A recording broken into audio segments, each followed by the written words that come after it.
Hello and welcome to the Alice Mackay Room at the Vancouver Public Library. My name is Jorge Amigo and I'm the head of cultural programming here. Before we begin, I want to remind us that we are on the unceded homelands of the Musqueam, the Squamish, and the Tsleil-Waututh nations. I myself am an immigrant from Mexico and a settler in these lands, which means that I have a responsibility to learn about the ongoing effects of colonialism in this part of the world and to commit to learning and unlearning the ways of knowing that continue to oppress Indigenous people here. Now, seeing such a tremendous turnout to me tells me that a lot of us here are on the same page about committing to sincere actions toward decolonization. So it's an absolute pleasure to be on the stage, to welcome you all and to host this event tonight. So give yourselves, please, a round of applause for showing up. Now, quick show of hands, who is here for the very first time in this room? Wow, okay. We need to do much better marketing. More magnets, there you go, more magnets. They're very popular. And who has been to... No. Who has been to a library event in this space within the last 5-6 months? A few of you. Okay, great. Thank you for coming back post-pandemic. I hope more of you keep coming back after this event. Now, I'm going to do a couple of quick housekeeping notes and then get off the stage because you're not here to see me. If you need to exit the room during the event, there are those doors right there. Those are your best exit doors. And then if you want to go to the bathrooms are to the right over there, big public bathrooms. The second housekeeping note, super important, please silence your cell phones. You don't need to turn them off. In fact, I encourage you to keep them on and take pictures and video and whatever you want. Just make sure they're not a symphony of rings and beeps. So now it's my absolute pleasure to introduce Sequoia and Aaron Williams. Give me 1 second. So Sequoia Ann Warnock is a knowledge carrier and elder advisor from the Squamish Nation with strong Indigenous worldviews, ancestral knowledge, and traditional teachings. Sequoia is the granddaughter of Dominic Charlie, who was a younger brother, Khahtsahlano August Jack.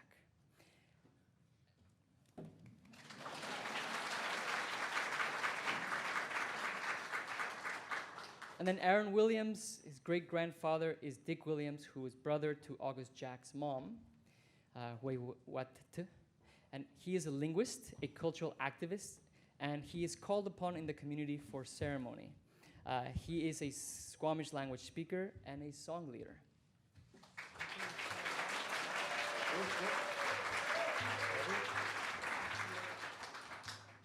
On Hoth and Squawen, Quisklake, Quichnomi, Tanoyapan, and Siayite to Squaws to Seats. I'm really glad to see all of you here tonight, all of you, my friends. I welcome you, Kayachtan, to the ancestral traditional territories of Squamish Squamish Nation, our nation, and Khahtsahlano Siam's nation, and acknowledge, respect, and honor our families in Tsleil-Waututh and Musqueam, and welcome you tonight to hear some sharing about my grandfather's brother. So, again, welcome.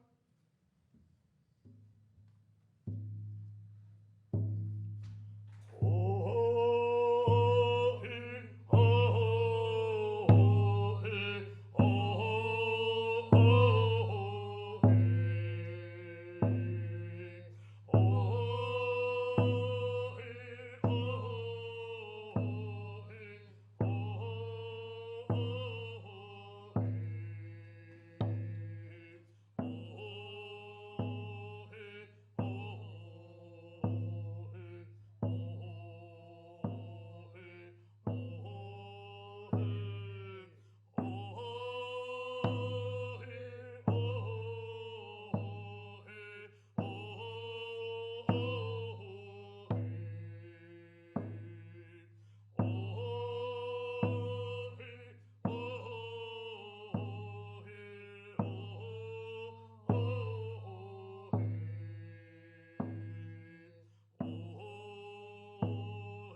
who had Anne Poole and had Aggie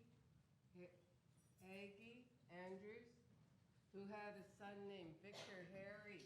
And Victor Harry carries the name Khahtsahlano. And so the name is still being carried to this day.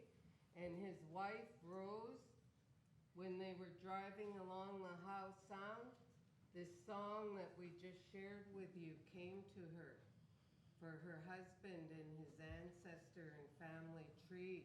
And that's why they talked about Ats'alanexw, and that he was from in Squamish nations, and that he was a great warrior. And so I just wanted to share those words, and I also want to share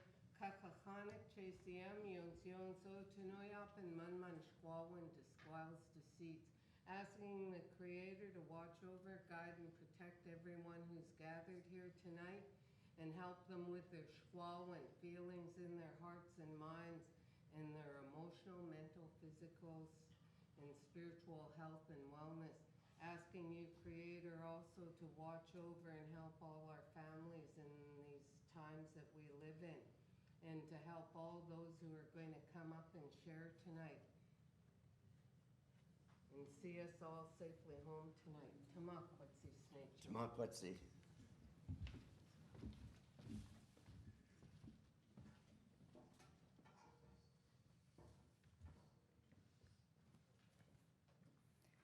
So tonight we're here to talk about one of the most significant books on local history that was out of print for more than 60 years and was just reprinted thanks to the tireless efforts of some folks that you're going to hear about right now. So to tell you the story, I'm going to introduce Linda Daniels.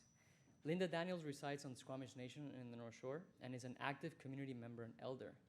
She's a passionate advocate for her family and nation, an avid book collector, and recognizes that book collecting has been a component of healing for her. In her own wise words, and I quote, "Being the great-granddaughter of August Jack has made this journey more special and has allowed me to learn some of the familial history that I did not know."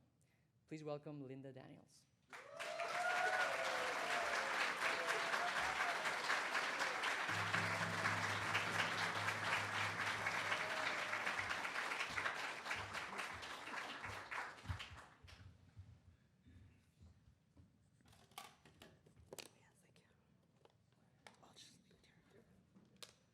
Welcome, everyone, to this wonderful celebration of this book.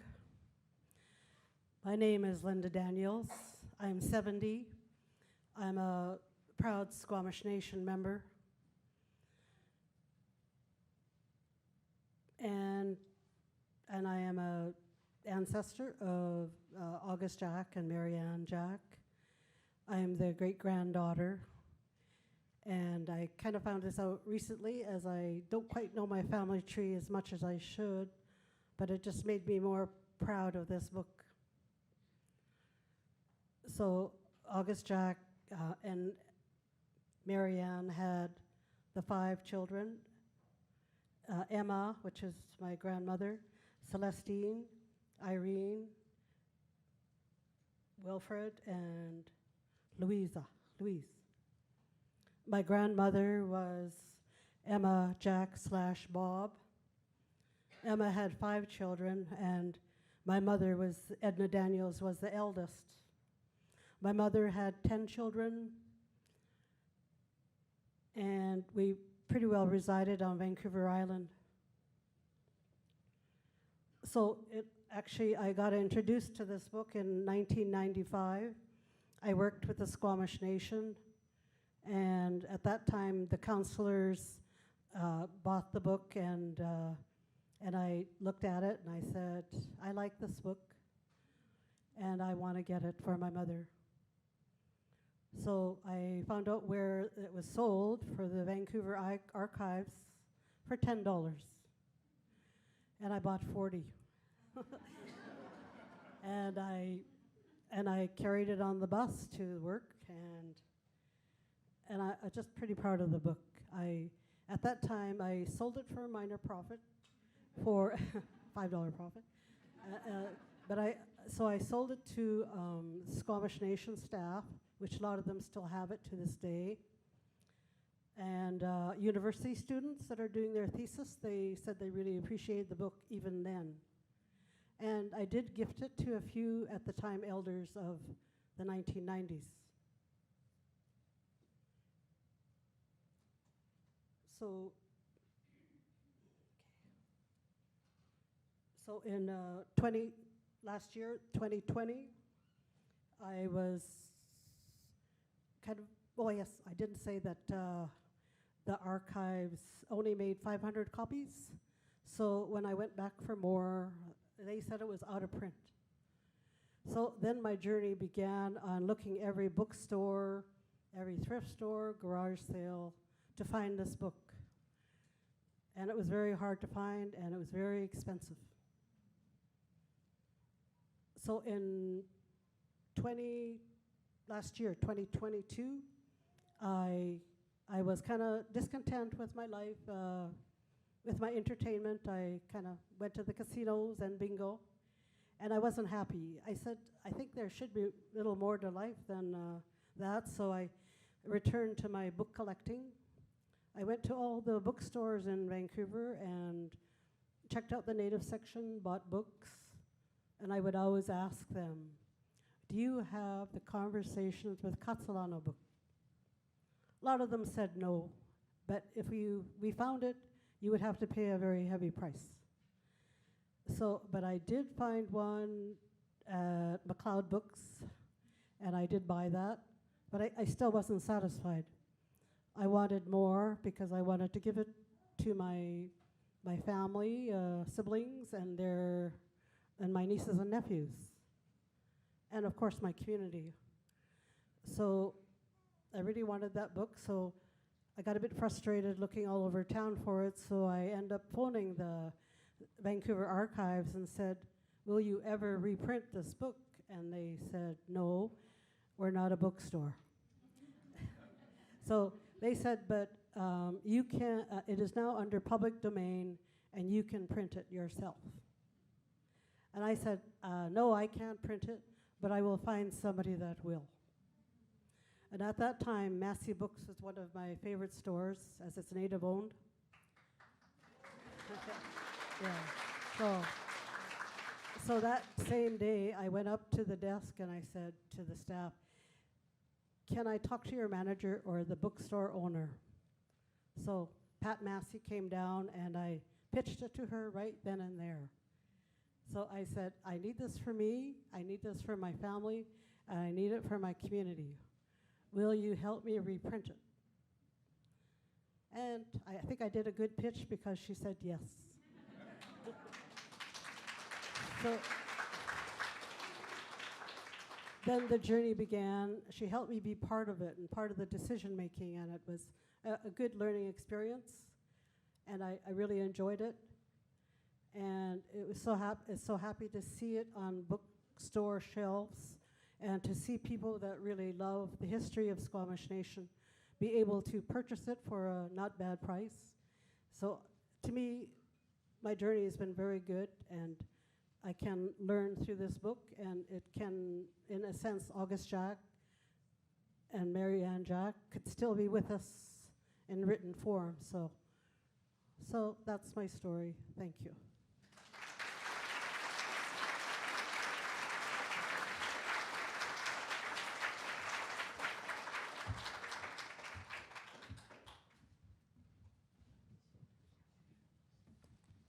Thank you so much, Linda, for sharing the story. Now I'm going to introduce tonight's panelists. I'm going to start with Dave Jacobs, who is in my phone somewhere. Dave is not actually in my phone. His bio is in my phone. Dave Jacobs is a family man, married to Andrea Jacobs. They have 5 children and many grandchildren and great-grandchildren. Dave carries a lot of loving memories growing up with his parents in the village of Capilano, including memories of Khahtsahlano, August Jack, as well as Squamish ways of being, like living off the land, traditional practices, advocating for Squamish peoples and rights. You're going to clap after every person? If you want.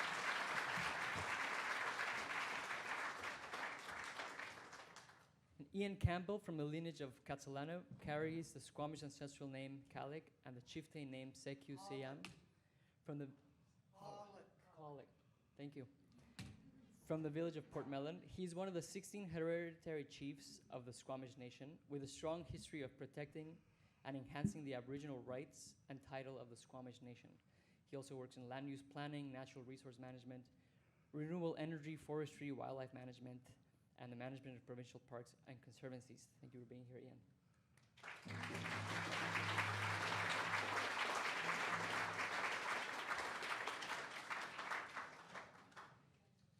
Hey.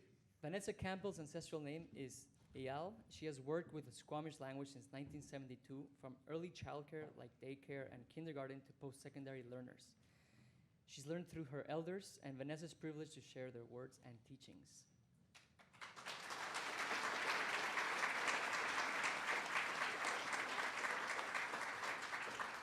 And to moderate, we have Colin Brown. Colin is an author and a poet who has published many poetry collections, historical accounts, and he has written very many songs. In 2016, he was the guest curator for the Vancouver Art Gallery's exhibition, I Had an Interesting French Artist to See Me This Summer, which was a collection of Emily Carr and Wolfgang Palin works. He's on the editorial board of the Capilano Review, and he is currently completing a book about the surrealist engagement with the Northwest Coast in the late 30s and 40s. Thank you for joining us, Colin. So what we're going to do now is they're going to talk for about 40 minutes. Then we're going to open it up to questions from the audience for about 15 minutes, so maybe 3 or 4 questions maximum. I was just informed that I need to remind you that this is being live streamed. So just so you all know, if anyone walks in front of the stage, you'll be on a live stream. Also, if you have friends who really wanted to be here and you want to text them that it's being live streamed, you can do that right now. And it'll be recorded afterwards. So the live stream means that it'll stay on our YouTube channel so you can watch it afterwards and tell your friends afterwards. Anyway, thank you.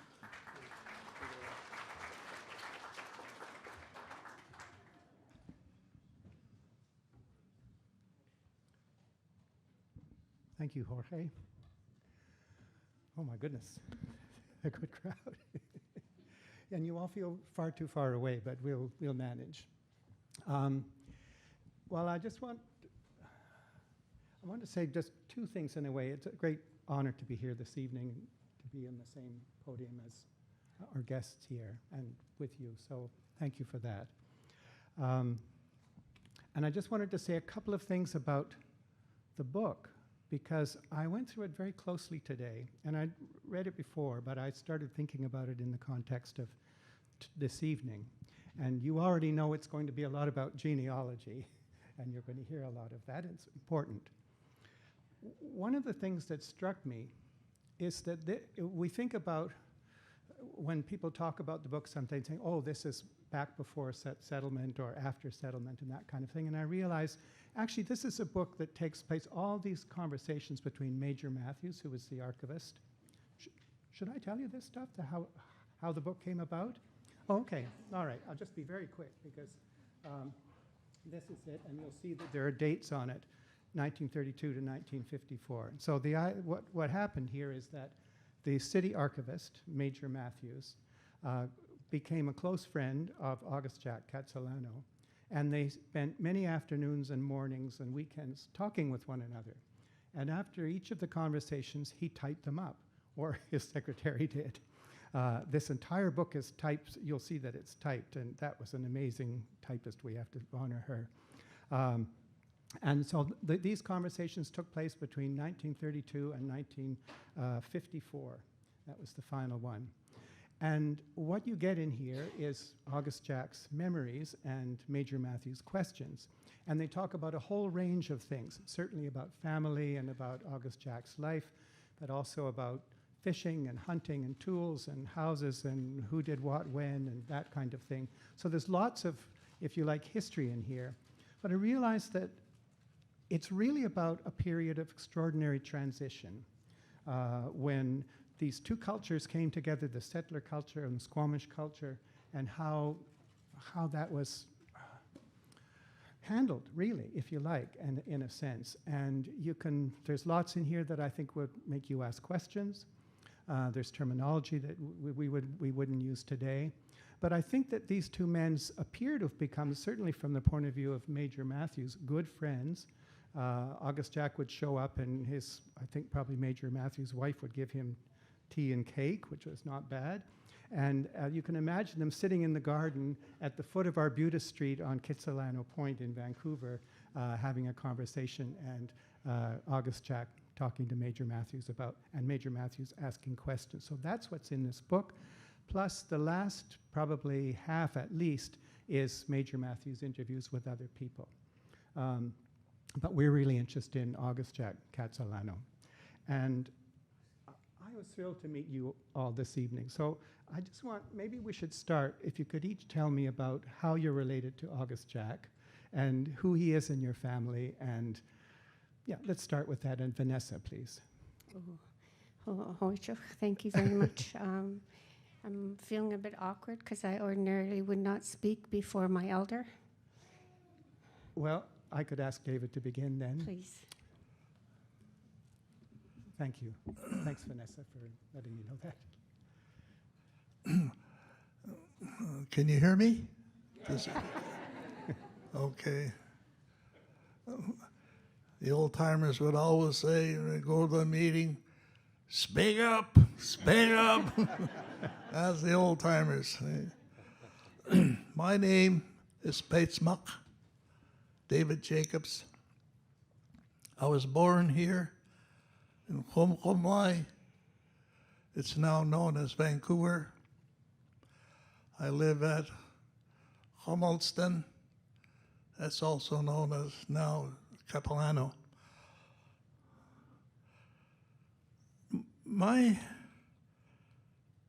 connection to Khahtsahlano, in our village we called all the old timers and all our people was just by a name. We just knew him as August. His brother Dominic, and there was no other, names we used in the village at the time. Yeah. So I just knew him. We all knew him as August. Well, August had, I think it was mentioned, he had two sisters, a brother, and an August. Well, August's oldest sister, Wailam, is my great-grandmother. So August would be my great-granduncle. August lived his life here, Khomkhomlai, and Snauk, Homolston. And I remember him telling me one time that he, and many of the Squamish fishermen, they used to do some fishing at the Fraser River. There was many, many canoes which leave, and he would say, he talked about it to the old timers there, that when they were paddling from this area up the Fraser River, and almost everyone in the canoes had a song. They used to sing a song. And Dominic knew many of those songs, and he used to talk a lot about that, the songs that he learned from the other Squamish fishermen. And when August, he was one of he lived at Snauk, and he was one that was, after that deal was made to sell the reserve, he was put on a barge with his family, and they shoved the barge out. They said, now you're on your own. And they weren't far out there that he watched them burn down their houses. And he talked about that. He tried to talk to them that burning the houses, burnt a lot of the treasures of the people. He even heard there was two that he mentioned, clay masks that were still in the house when they burnt it. Those were the stories that I remember August talking about. Well, August, he had some money from the transaction, so he bought a house or a cabin here. And so he lived there for a bit. And his brother used to go visit him, Dominic. He lived there for a while. I don't know how many years or what it was, but anyway, they came up to him one day, the city, and they're gonna boot him out of his house.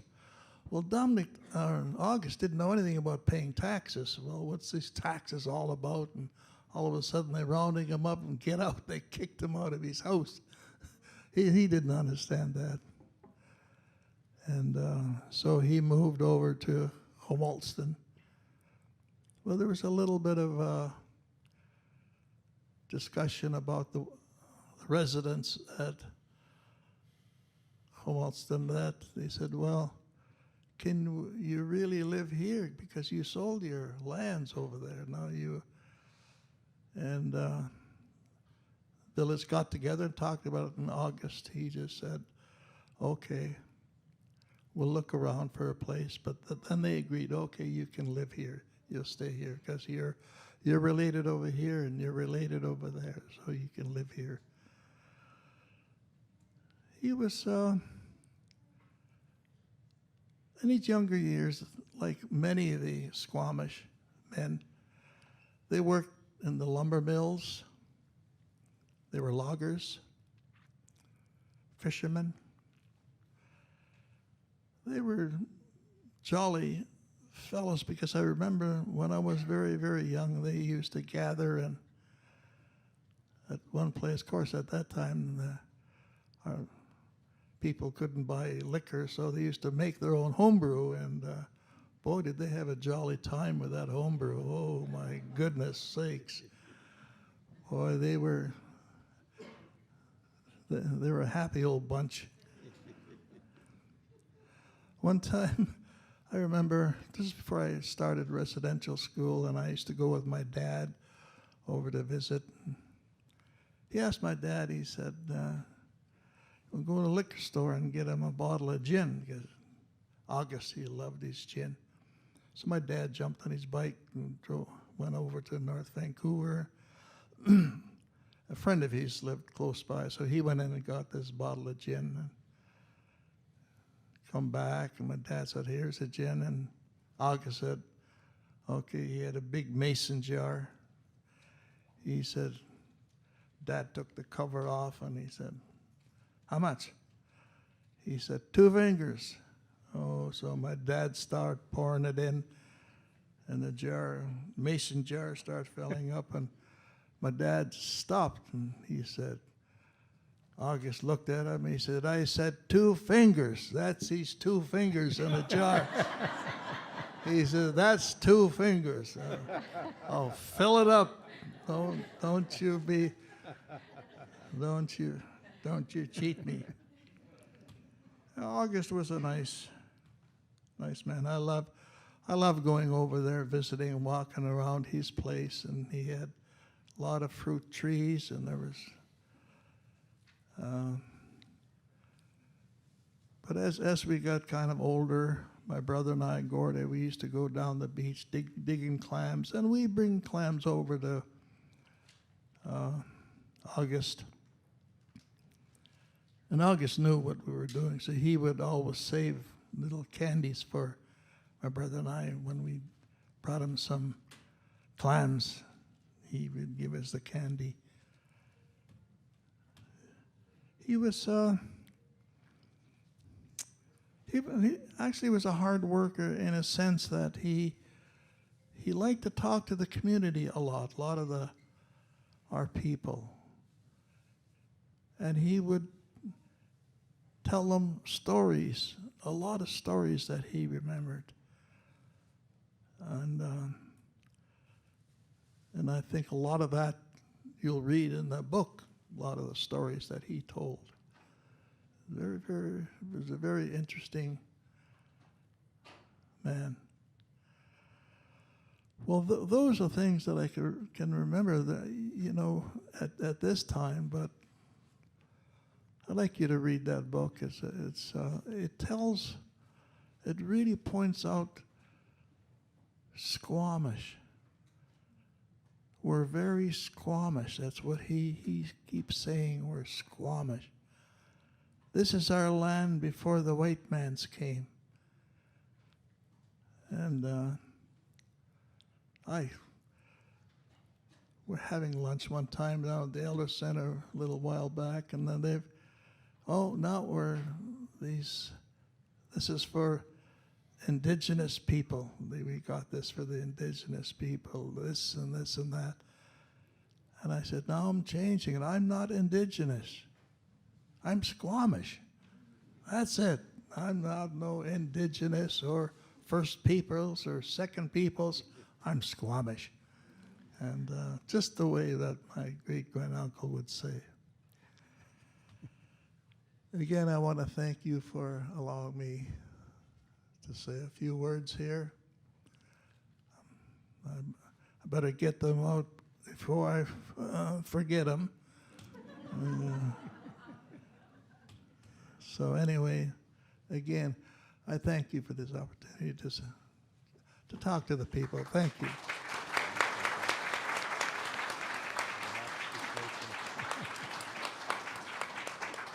Thank you so much. Oh. Vanessa.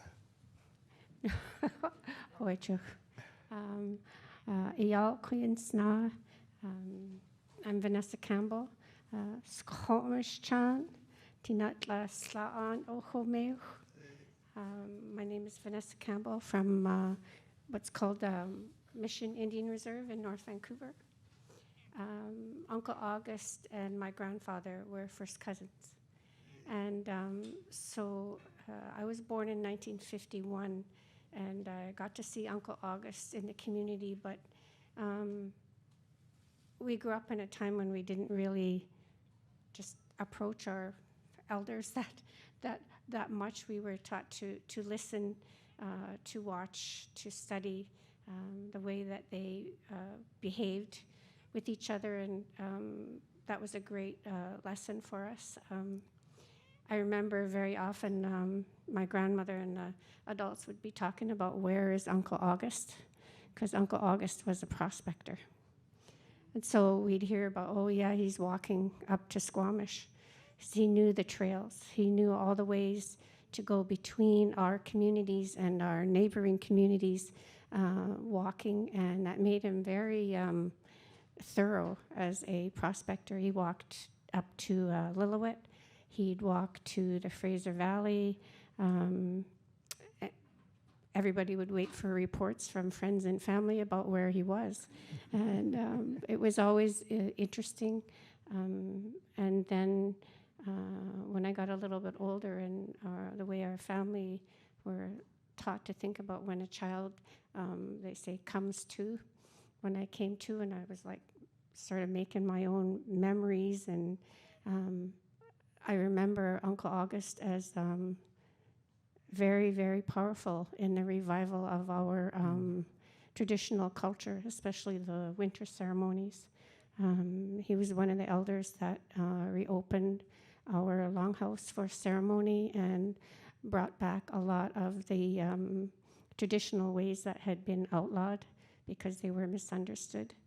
And it was very powerful lessons, really strong lessons to watch that revival come about in our lifetime, and we're still seeing a lot of that today. We see that a lot in all of our communities.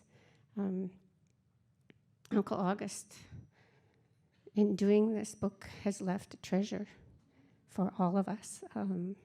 as you heard, I have been privileged to learn and work with our language, with our children, with our elders. And if you're a language learner, pick up that book and figure out what he's saying, because you now have tools to do that.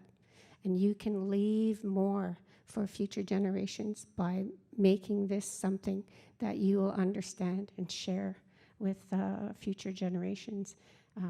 Ancestral names, place names, words for everyday items and activities. It's a treasure to me. Thank you. Thank you.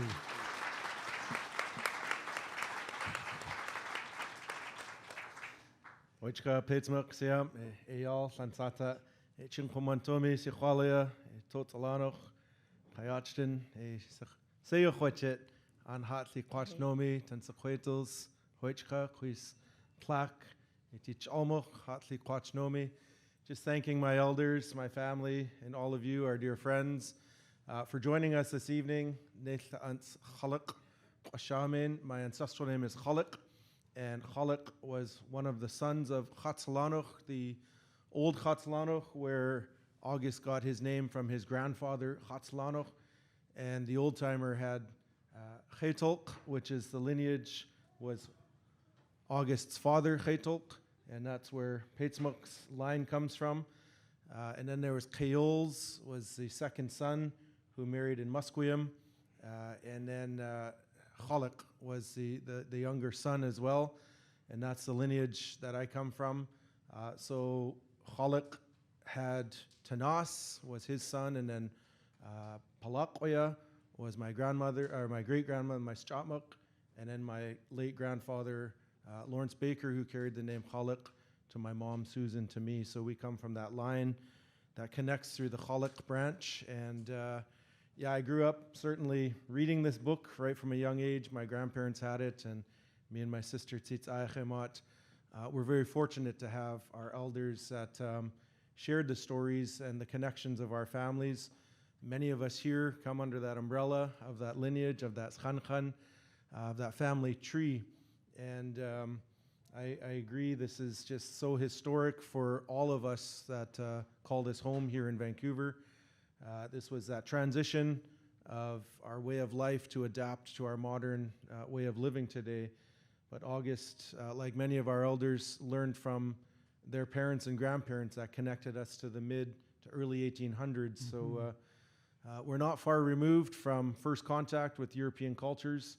1791 was when we found the Spaniard Narvaez in our waters, followed by Captain Vancouver in 1792, and that represents a major catalyst of change in our way of life, which August remembered from his elders, our snu'ayat, our teachings, our ceremonies, as my auntie said, and we've learned so much from this book that pairs with the words of our elders, who are, many of them are passed on, like late Auntie Lena Jacobs, want to recognize her, and Doris Williams, certainly, our ta'a, and Yvonne Joseph, many of our elders who were a big part of this resurgence and revitalization of our language and culture, thinking of late Uncle Dominic Point in Musqueam, and others where August was initiated into the Longhouse and brought back that Sion, that culture. So just want to recognize,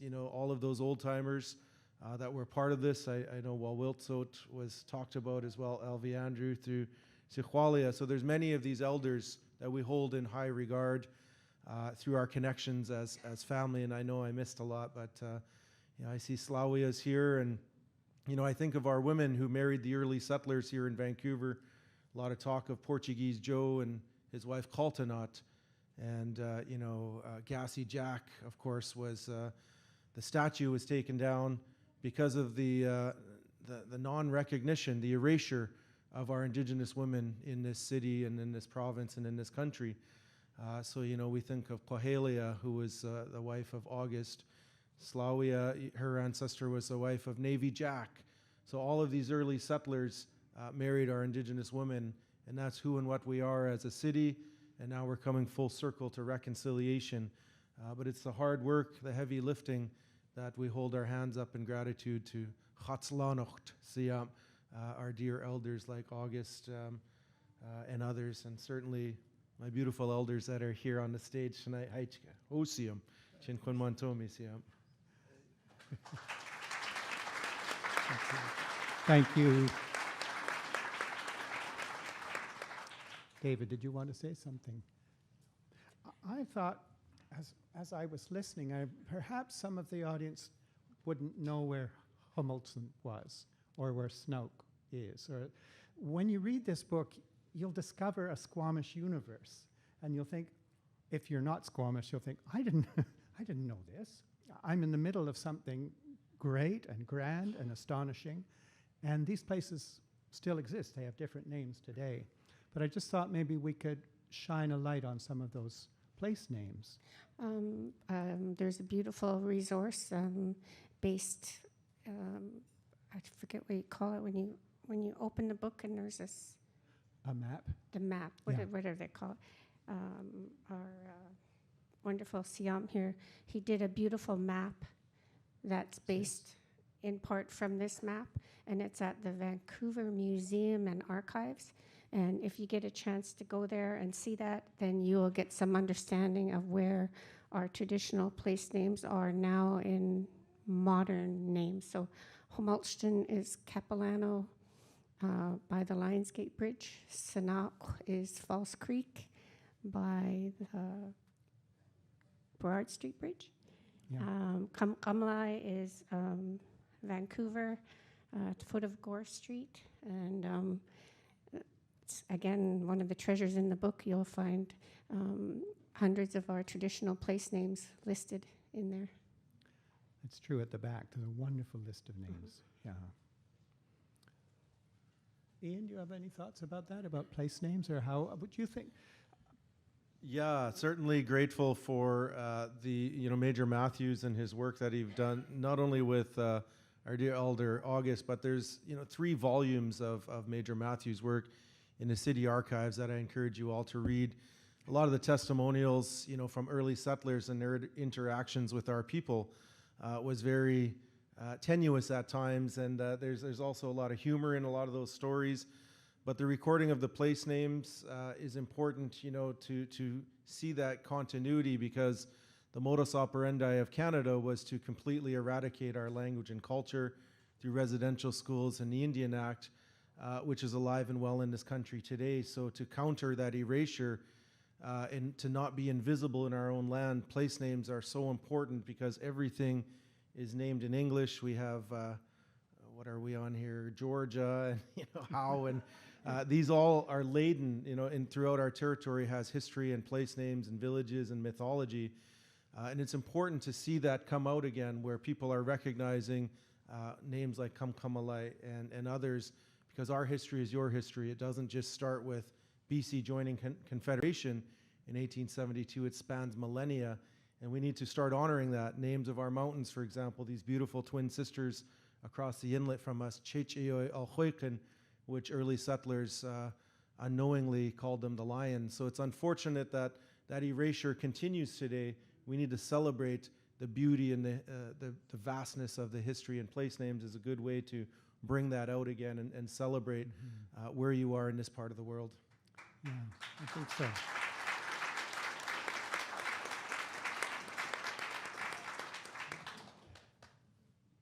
Yes, sir. I understand there's a lot of books and documents here. I think it's called Early Vancouver Yes. in the library here, and I think there's parts of it, and there's a lot of our history in those books too. So I think that's a good place to start with. People want to learn of us, about us, is to look for those early Vancouver, and I think that'll help them a lot. Yeah, I agree. And those are also by Major Matthews, by the city archivist. And in fact, toward the end of this book are excerpts from volumes 1 and 2 of Early Vancouver, and excerpts from what would have been 5 more volumes, which I don't think ever got published. So yes, that's absolutely right. But they're just, you're right, it's this, this is an immersive book. I mean, I'm saying it again in another way, but I'm just encouraging you to immerse yourself because you will find a world here. And then I think the question for me is, how do we engage further? How do we, when you mention reconciliation and we think about learning, if I think about learning the names, for example, one might ask, how can I do that? How should I approach that? How will we ask that question with an answer or two? I think there's some important steps. A lot of them aren't publicized, but they are happening. For example, there were a number of years where our people struggled for what we called Indian control of Indian education. And a lot of us here started our working life with some of our elders who took the steps to bring that about, because you may or may not know, with the residential school system, there was no contact with parents at all. There was no contact with community. There was no discussion or consultation. And now we have people here, myself and others, who are part of First Nations studies that are developed, designed, and delivered by our own First Nation people and communities. And that's a big change. That's one way that those things are happening now. Good. I think with the work that we should do as Squamish people and the residents of Vancouver and the province, you know, we'd like to talk about what August has in that map, you know, before the white man's came. Well, if you look at it today, the people who have homesteaded here over the many, many years, in Squamish, we were small communities, but we have survived. We have survived this influx of Europeans. And one of the things that's so very, very important is to the public. They have to understand. The public gotta want this. So it's up to maybe a group like this to say, okay, let's plan this out. How can we get together and say, okay, here's this little Squamish have survived. We're still survived in this buildings that and the peoples. We're still here. And I suppose we have to answer ourselves too, how long are we going to be here? We have to, as Squamish people, look at that too. But I would like to, for the peoples here and the people's interested, sit down and talk about how are we going to promote the Squamish peoples and other peoples. You know, other ethnic groups in the city, they have Greek days, they have, you know, other ethnic groups, they have that. So we'll have to have think about that too. How can we put this together? And not just a book is a start, a beginning. But if we're going to be here for the next hundreds and hundreds of years, I think we better inform and educate the newcomers.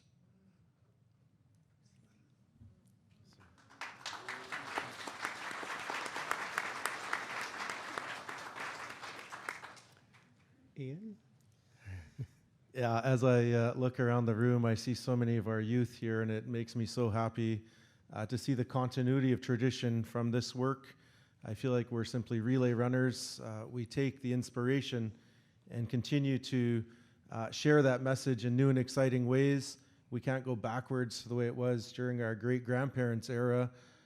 We have to adapt to our ever-changing environment, and that's not isolated to Squamish Nation. We're all in an era of climate change, and our elders talk about those catalysts of change back to the times of glaciation, the great floods, the times of epidemics, all the way back to our first ancestors. And ultimately, that's all of us. Our story is a story of humanity and survival, adaptation. And I see Sierra Tassie Baker and your dancing. I see Adina Williams and the work you're doing at UBC. See Danny Waterworth here, and we've been on canoe journeys together. I see our language teachers here, with Kaya and our language team. The language nests, I have my children, Cascade and Isaiah and Wakaiston. And I think that's what this is all for, is to inspire the next generation that we're not assimilated people, we simply adapt to an ever-changing environment. And that's by utilizing the best tools available to us. We have university students as well as traditional teachings. And that's really what I think our elder here would have hoped for, is that we don't assimilate into some notion of Canadian mainstream, because if residential schools were about assimilation, we'd be fully involved in every sector of society. But it was really about marginalization, alienation, and eradication. And that's something we cannot be complacent about as Canadians. We must learn from teachings like the bravery and the courage of August Jack that told our story in such an eloquent way. And again, that's all of our story. It's all of our collective history, to do something about it. And that's what I hear from Paitsmuk, is always encouraging us take action. And reconciliation is about action. That's what I see here this evening. So thank you. Thank you.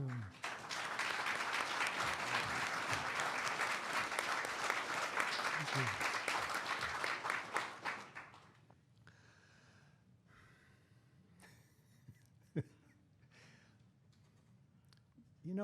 Jorge, I think it's time for a few questions.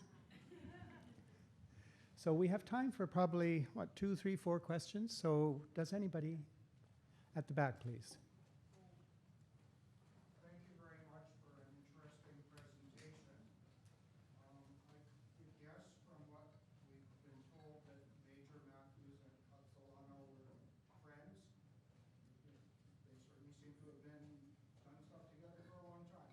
I just wanted to mention, for those interested, there's a park named, of course, Khahtsahlano there's a whole district with that name in Vancouver, even if the spelling is a little funny. But there is a park named for Major Matthews as well, who founded and essentially was the Vancouver Archives, I think until the 1950s or so.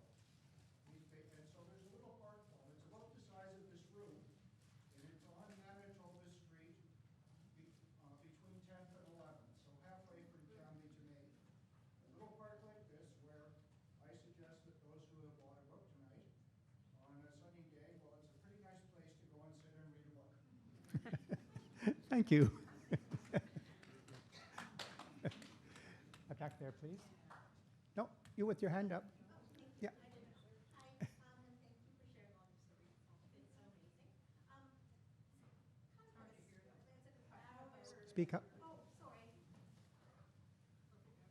Just now. I was just wondering, so we get the, I guess the colonial story about August Jack's relationship with Sergeant, Major Matthews, yeah. I'm just wondering, while this does serve as like such like a rich resource of recording down like oral history and like stories, it is written from a white man's point of view, and when translating to written history, kind of changes things. So I'm just wondering, from your communities and your point of views, like how would you feel about that? Did you understand? You got the question? Ian, did you want to? Thanks for your question. We certainly appreciate ethnographers like what Major Matthews, the contribution he's made. There's others like Charles Hill too, that recorded. One of the first recordings of our stories was in ats'alanexw, where we reside, across the inlet here, and Charles Hill too at that time recorded. Mulks was one of our old elders. And it's nice to look back as a young person growing up to read not only the ethnography and the written side, but also to have beautiful elders in our lives that are our mentors to tell those stories through our words and cross-reference through literature. So I think the two paired is really about collaboration, and that's really what reconciliation is about, is us coming together. It's not us and them. It's how do we move forward together and mature as a society. And I think the contributions that Major Matthews has made in my life and my family has really provided a lot of value. And that's something we continue to celebrate and advocate for in every project we're involved in. The collaboration of MST and our land developments is really about taking our rightful place within our homelands here. And I think that it all matters. It's all part of that synergy and movement. Would you like? Oh, yes, please. Oh, here, okay.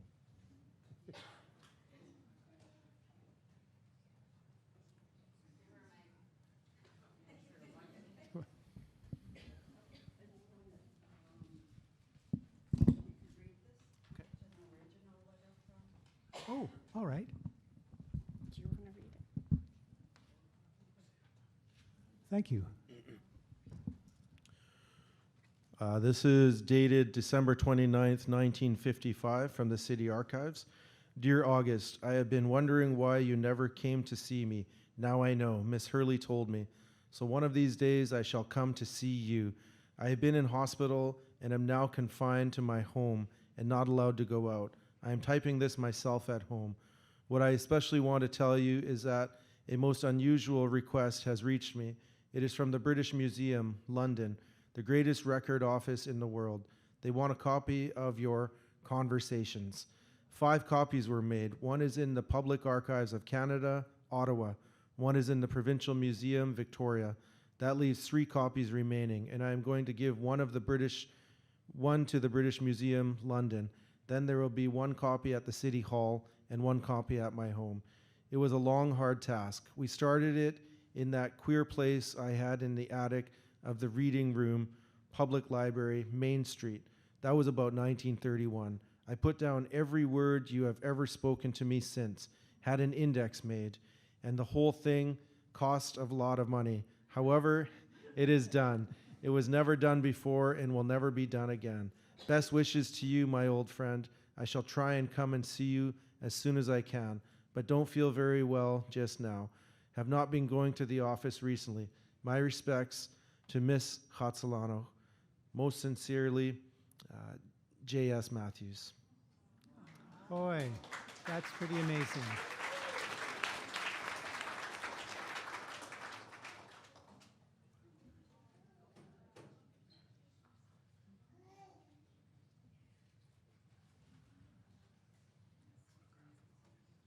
Oh, good one. Hey.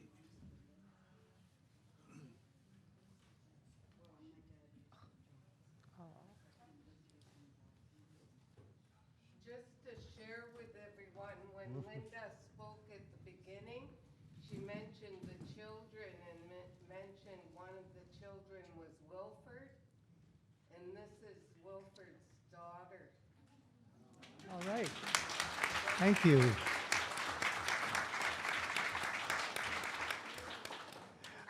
I just wanted to speak to your question back there about Major Matthews. He's a character. And, you know, he has his ways and he has his questions and he has his way of seeing the world for sure. But I think that they somehow were a good match. I think so. Maybe one more question? Yes, please. Part of our task, I think, is to know our true history, and that every little kid, no matter where they're from in the world, know the history of this place. And one obvious example is, I'm guessing your elders very much remember the Great Fire in Vancouver that every little kid hears about. But the part of the story that's not really told is people came over from the North Shore to rescue people because they knew they were in trouble. So how can we work so every little kid knows that part of the story too?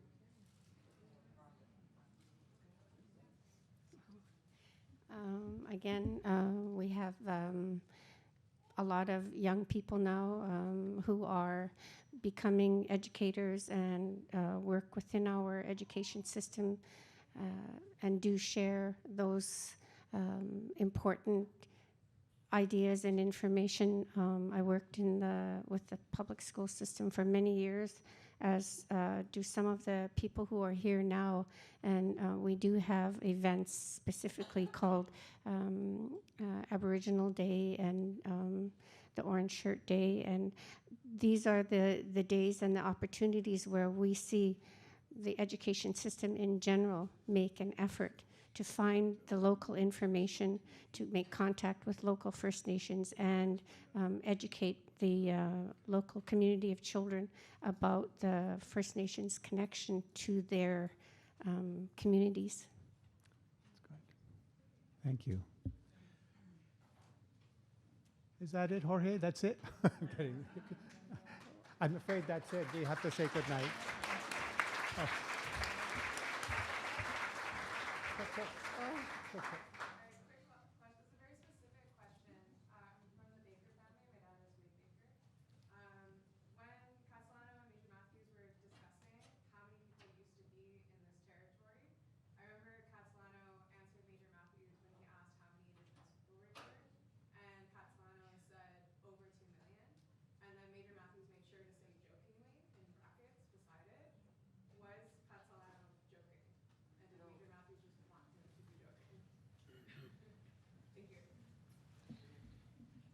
Thanks, Sierra. It depends on when in time. There was never a static line of a trajectory of population. It had its peaks and valleys all the way back to our first ancestor stories, and the story that Mulks told talks about population growth and near decimation over and over again. These precariousness of human beings are susceptible to fluctuations, so our populations were no different. There was times of flourishing and times of near decimation. Pre-glaciation during the mythological times, to the ice ages, to post-glaciation during the great floods. And once the waters receded, we repopulated. We lived in a temperate climate for the last 6,000 to 9,000 years post-glaciation, to now we're going through a pandemic once again. So that population density would certainly fluctuate over the millennia, but there was times we certainly flourished and our populations were robust.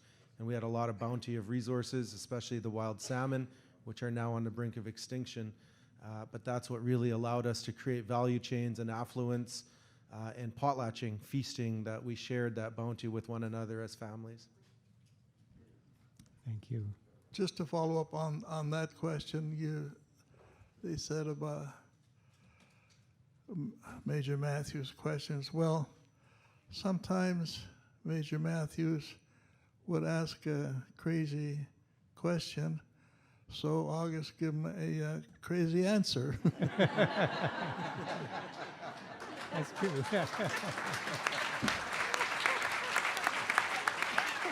And that's a perfect note to wrap up. Thank you so much for sharing all your knowledge and your wisdom and for being here. Speaking of thanking someone, I want to thank Patricia Massy. Yes. Because you all know her, she's wonderful, but this event would not be possible without her. She brought the event to us, the idea to us. Yes, the library is hosting this, but it was Patricia and her work and her contacting everyone and putting this together that made this event happen. So thank you so much. I'm going to say a couple things about her. Patricia, for those of you who do not know her, is of Cree, Métis, and English descent and a member of the Asni-Wachineau Nation. She's a mother, a change maker, and the founder of the nonprofit Massy Art Society and the co-founder of the Indigenous Brilliance reading series, but also the owner of the absolutely magical Massy books in Chinatown. So let's give her a round of applause.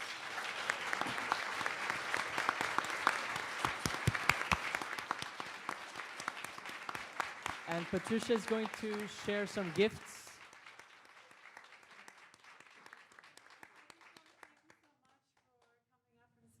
Sharing this vital history, and I have gifts for you for sharing your stories and your time.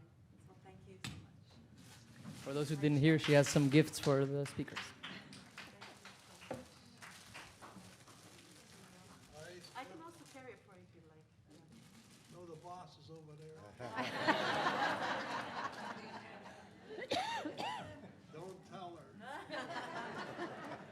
I'm gonna ask Linda and everyone to come as well.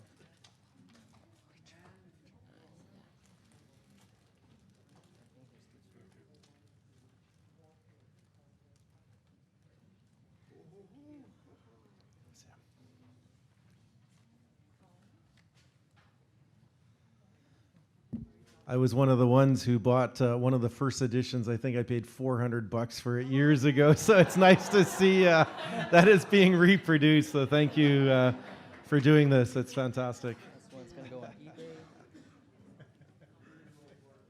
Yeah. Yes. They were hard to find.